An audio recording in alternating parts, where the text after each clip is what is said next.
Got people who understand me and accept me. They're all staying right by my side. I had to make my own decision to protect these people. Are you gonna fly up there? With that, I keep Karugawa-san and runs ahead. I'm going to do everything I can. I jump out and ignite the booster on my back and kick off the wall. With that, through the moment of rough move, I had determined the best intention to proceed quickly as possible in this situation. Here we go! We shot up the staircase in the next landing, where I kick up the walls again and send us flying staircase in the opposite direction. So you're not like flying, you're propelling yourself like by kicking up the walls. I repeat the number of times. Rocketing us in extremely long staircase, only reached the door rooftop in less than a minute. You've got some nerve. Sorry, but...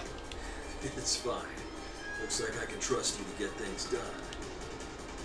Detective almost seems pale, but he still stands up.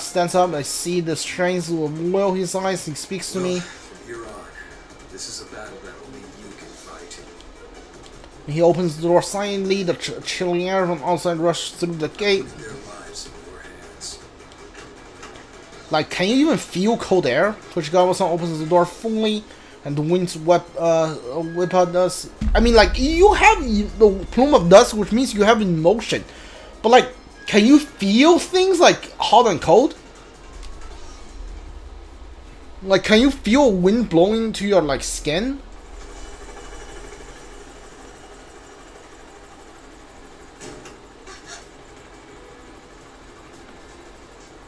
Go on. Go now!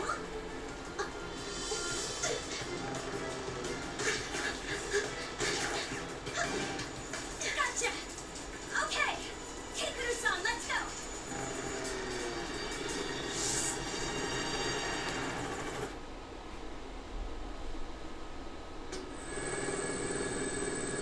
Looks like we managed to get away. We got out in time. It's nice to meet you, Labris. I'm Yukari Takiba. Oh, yes. I'm Inaba. Wow, so it's true that you're like Aigus-san. Oh, and this is Koromaru. Huh? He's not just a pet. Koromaru might not look like him, but he can fight as well. Beginning personnel scan. Everyone in this corridor seems to be a member of the Shadow Operatives. According to the new data I was given during my repair, they are all Matsuru-san's friends since high school. These people are all comrades who have fought alongside Matsuru-san each other. Takiba-san, you're dressed in a kinda interesting way. Huh? Oh, this? Yeah, I got picked up suddenly from my job, and I didn't have any time to change. Bet I'm never gonna hear the end of this. Also, you can just call me Yukari. I hope we get along, Labris. To think that organization would come after us now at such an important time. If Kurosawa-san hadn't gotten that tip, we'd be doomed. Hey, right. What's going on with those guys? Who are they again? Public safety? Oh, that's right. You don't know.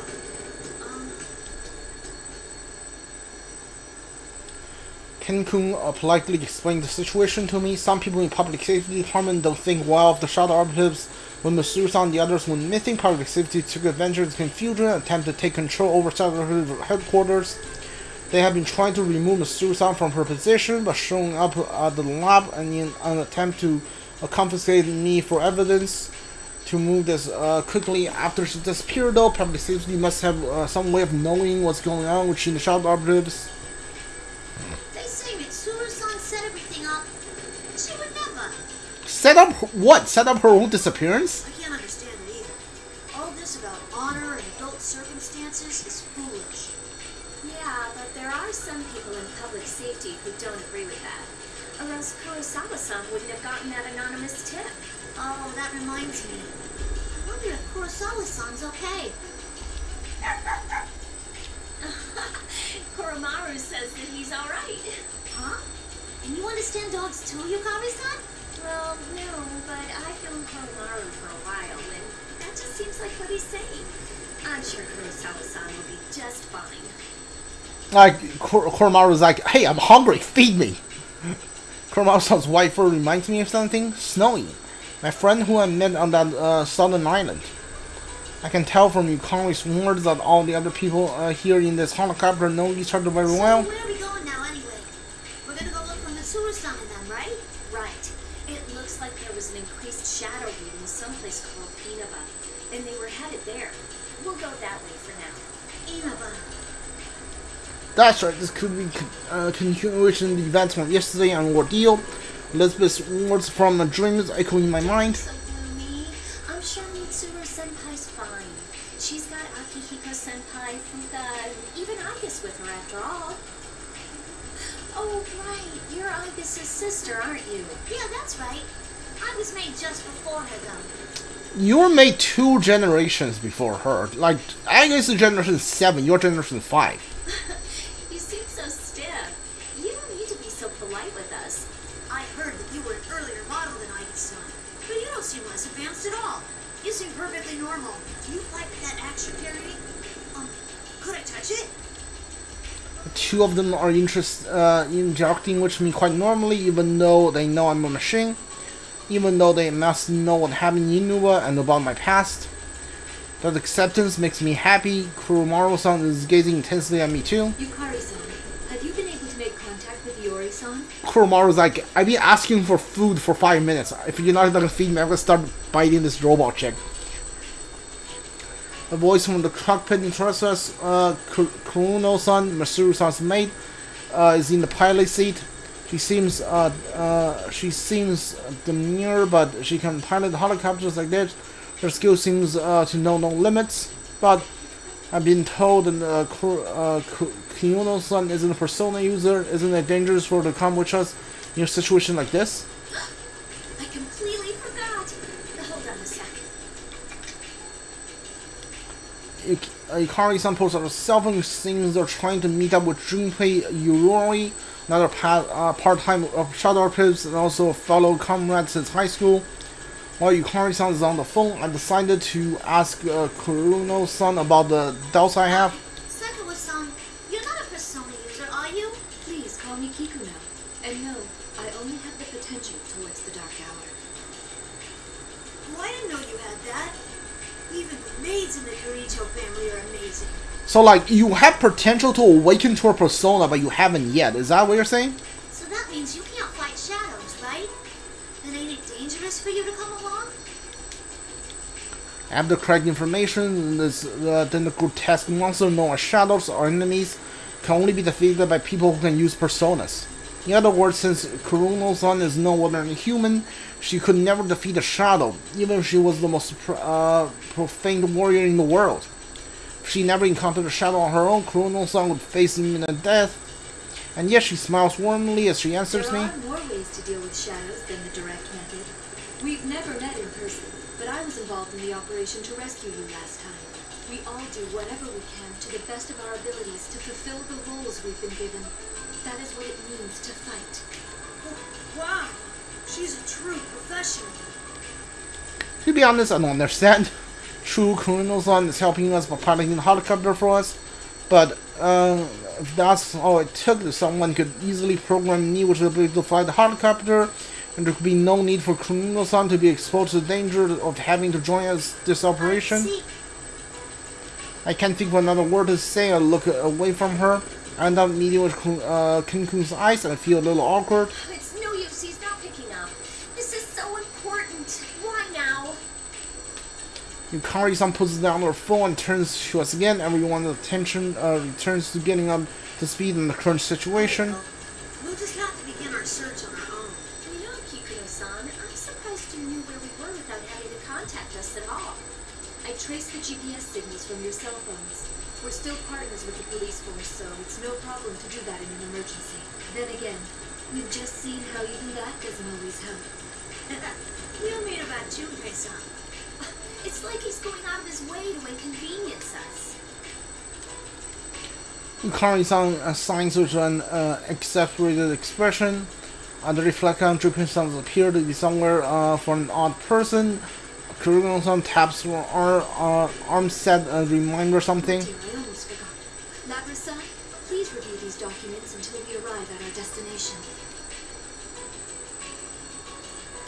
Risaka Kukuno-san's hand me a folder. Asked me to tell you about this, but under the circumstances, would you please look through the material on your own?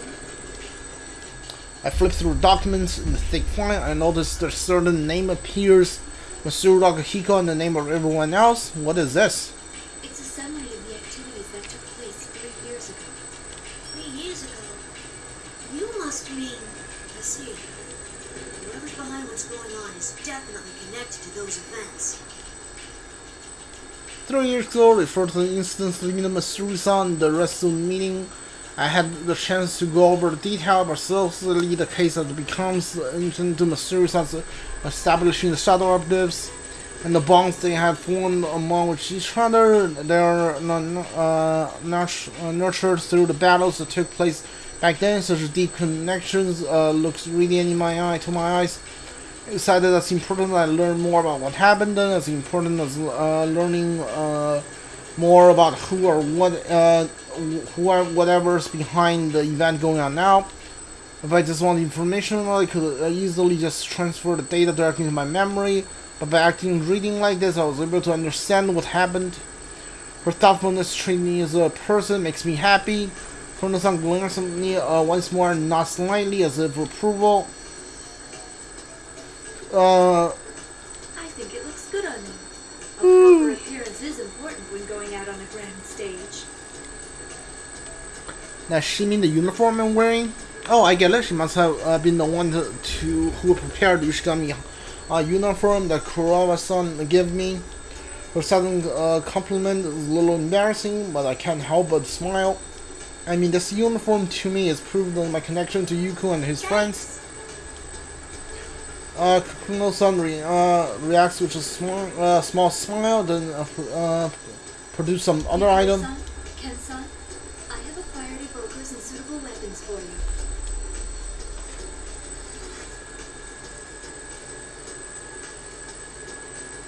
Wow, thank you! This would be the best for me. You can take a spear from Kukuno-san and sit back to the satisfied expression. The spear is longer than Kun is tall. I see he seems confident. Couldn't such a weapon be too unwieldy for him to handle? Kikuno-san, what is this? Kikuno-san's hand, Yukari-san, appears to be a large pink ball that perfectly matches the suit she's wearing. Upon seeing it, Yukari-san looks baffled. It's the ultimate arrow! It's so pink.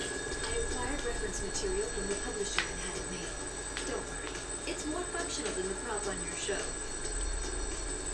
I'm pretty sure that makes it the best bow ever created, but... In actual combat, I thought that using a form factor you're comfortable with would be best. Oh, I wasn't expecting you to have a logical explanation like that. Was my arrangement unnecessary? Yeah, it was unnecessary. No, it's fine. I like it. Can I see it for a moment? As Kikuno reaches towards the bow, which interests, I sense the helicopter tilt slightly to the We're side. circling around. Please hang on to something. The helicopter links more sharply to her as Kukuno-san speaks. It seems that we need to take one more more fuel before we reach Inaba. Reflect on Elizabeth's words as I look down and the view spreads out below us. Reminds me of the mysterious sea-like place.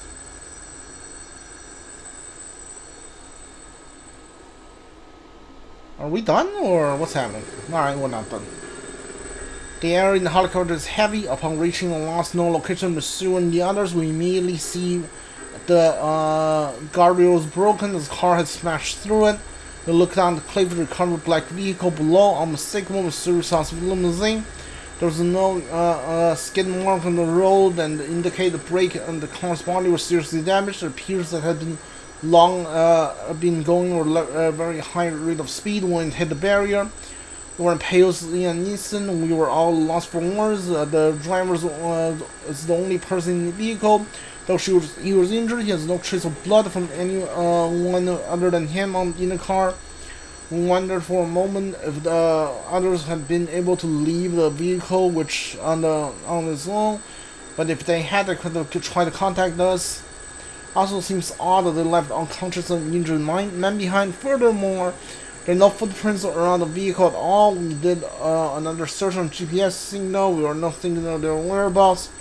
That left with only one conclusion. Think about it. Does this mean that they've been captured? Let us be optimistic and assume that they're still alive. If they were captured, then the enemy values their lives and will do no harm. We do have a chance.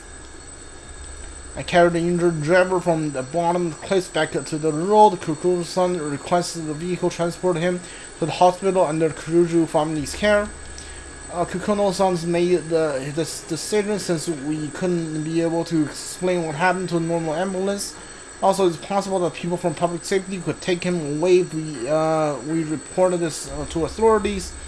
Kukuno-san asked the personnel who arrived with the transport to try to ask the driver about what happened.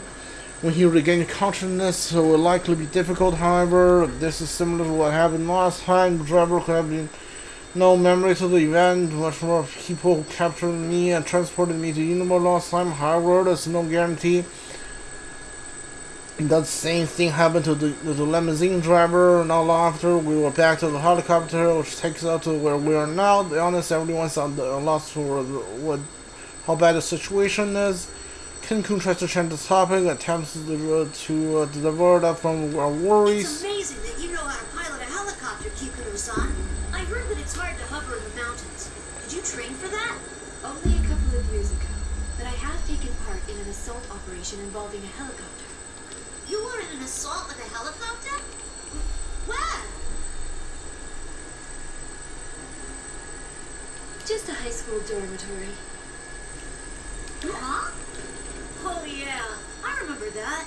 I don't. I decided to learn how to pilot in the event that if someone attempted the same move, I would be able to respond properly. My understanding has been renewed. The seems that have been made is very serious and very difficult occupation. Damn. Well, I finally got in touch with Junpei. I don't know why, but he's already at Yaso Inaba Station, so I told him to stay there. In any case, we should head to Inaba too. We might find some kind of clue there. Mr. San's group had been missing before sunset, and it's almost midnight now. Whoever did this must be the same person who kidnapped Labra-san. It's unthinkable anyone else would be able to do that. The question is what he intends to accomplish by kidnapping them. King-kun flips through the reported event, the case up in town now, seemingly lost for his thoughts. What is to be gained by kidnapping Mitsuru-san this time? The moment heavy static flicks across the video display, which in the helicopter. The strong wind. Alright, we're gonna skip past this.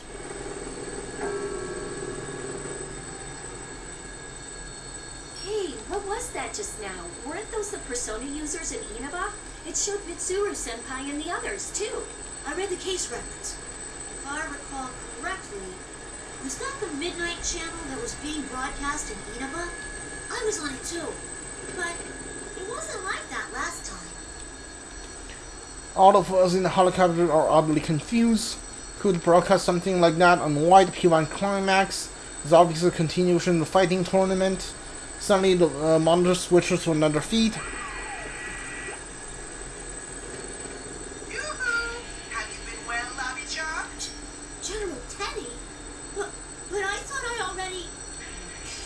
General Teddy in the recent P-1 Grand Prix, the one called the General Teddy, turns out to be my own shadow.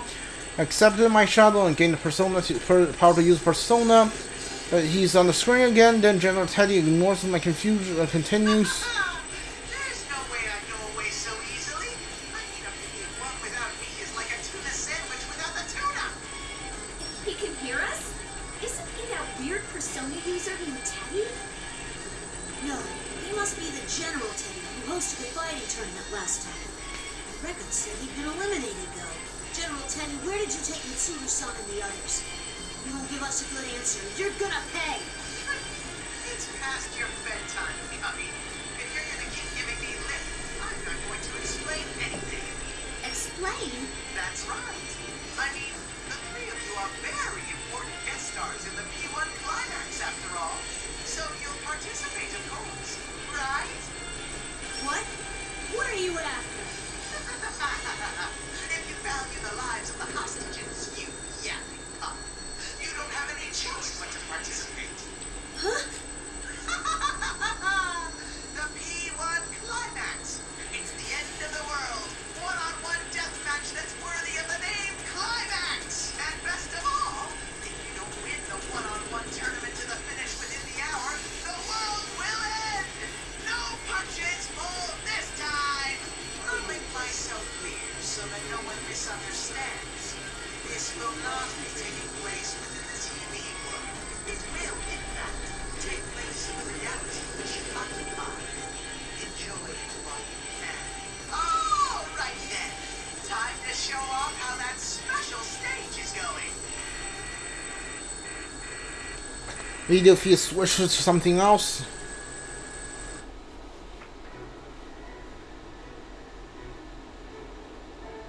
Did we see this? I'm pretty sure we did.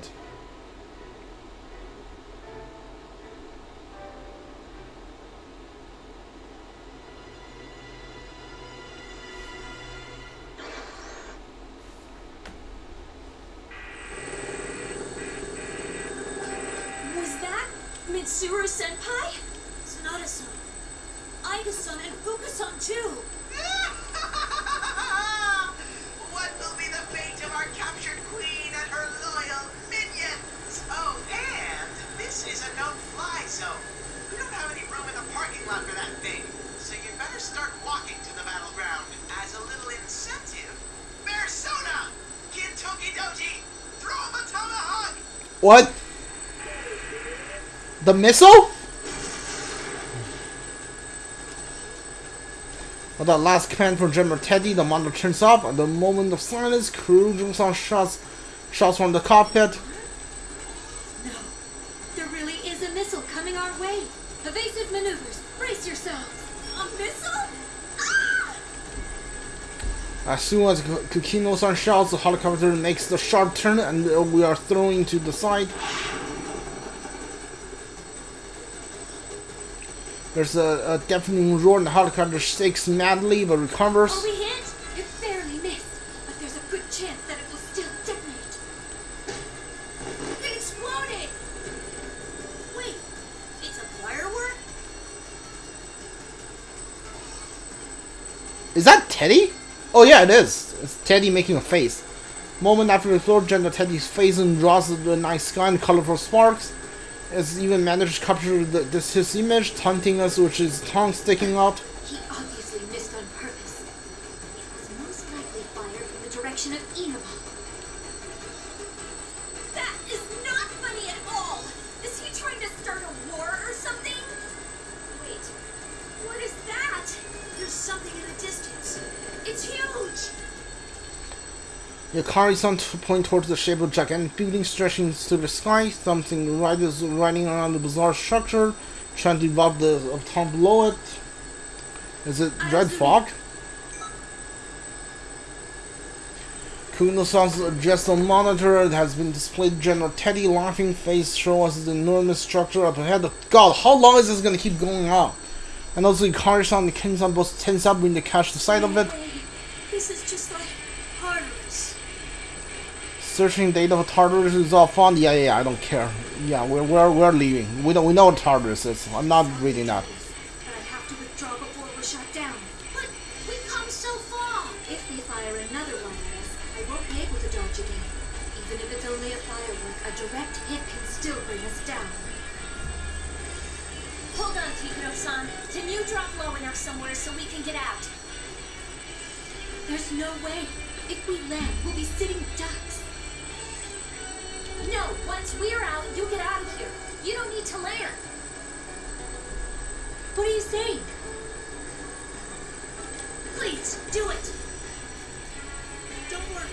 Remember, General Teddy asked us to come on foot. We'll manage somehow. Understood. I'm looking for a landing site. There appears to be a large shopping center nearby. When dodging a soldier from initial flying aggressively towards us, the helicopter nosedive plunging us towards the ground as we move closer to Inaba. Please take this. It may be of use. It contains the data that was taken from the Ergonomics Research Laboratory's top secret files. The creator's name is Shuji Ikutsuki.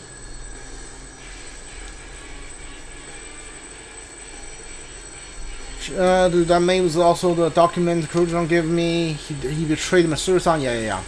Ever since the deaths, yeah. That's how dangerous this man is.